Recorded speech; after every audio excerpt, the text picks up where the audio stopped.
TET ફરજિયાત મામલે શિક્ષકોનું બીજા તબક્કાનું આંદોલન. શૈક્ષિક મહાસંઘ દ્વારા હવે દેશભરમાં સાંસદ સંપર્ક અને સમર્થન અભિયાન શરૂ કરવામાં આવશે. ટેટ પરીક્ષા ફરજિયાત કરાતા શિક્ષકો રોષે ભરાયા છે. કોઈ નિર્ણય ના લેવાતા હવે ફરીથી બીજા તબક્કાનું આંદોલન શરૂ કરવામાં આવ્યું છે. સાંસદોને મળી સંસદમાં શિક્ષકોના હિતમાં અવાજ ઉઠાવવા માટે પણ જણાવવામાં આવશે. નમસ્કાર મિત્રો, સ્વાગત છે તમારું અમારી યુટ્યુબ ચેનલ પર. મિત્રો, આજથી બીજા તબક્કાનું આંદોલન શરૂ થઈ ગયું છે. ટેટ ફરજિયાત મામલે શિક્ષકોએ ફરીથી આંદોલનનો માર્ગ અપનાવ્યો છે.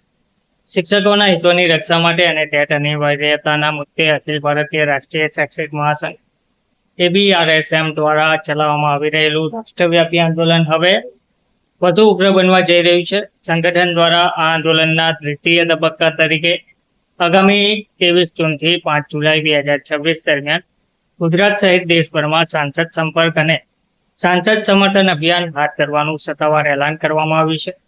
અખિલ ભારતીય રાષ્ટ્રીય શૈક્ષિક મહાસંઘ ગુજરાતના અધ્યક્ષ નિતેશ ભટ્ટના જણાવ્યા અનુસાર આંદોલનના પ્રથમ તબક્કામાં 18 જૂનના રોજ દેશભરના જિલ્લા મુખ્ય મથકો પર ધરણા પ્રદર્શન યોજીને જિલ્લા કલેક્ટર મારફતે પ્રધાનમંત્રી અને કેન્દ્રીય શિક્ષણ મંત્રીને આવેદનપત્ર પાઠવવામાં આવ્યું હતું. આ કાર્યક્રમની સફળતા બાદ હવે રાષ્ટ્રીય શૈક્ષિક મહાસંઘ દ્વારા બીજા તબક્કાના આંદોલનની જાહેરાત કરી છે, જેમાં હવે બીજા તબક્કામાં સંગઠન તમામ રાજકીય પક્ષોના લોકસભા અને રાજ્યસભાના સાંસદો સુધી પહોંચશે. શિક્ષક હિત અને કુદરતી ન્યાય સાથે જોડાયેલા આ મુદ્દે વ્યાપક સમર્થન મેળવવા માટે વિવિધ કાર્યક્રમો યોજવામાં આવશે. બીજા તબક્કાના આંદોલનમાં સાંસદો સાથે બેઠક યોજી અને આવેદનપત્ર આપવામાં આવશે.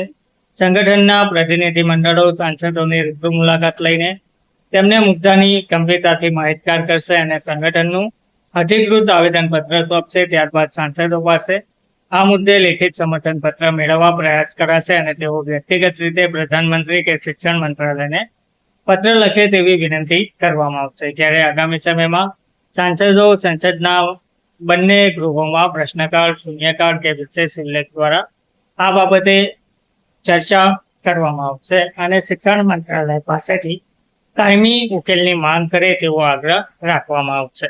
ધન્યવાદ.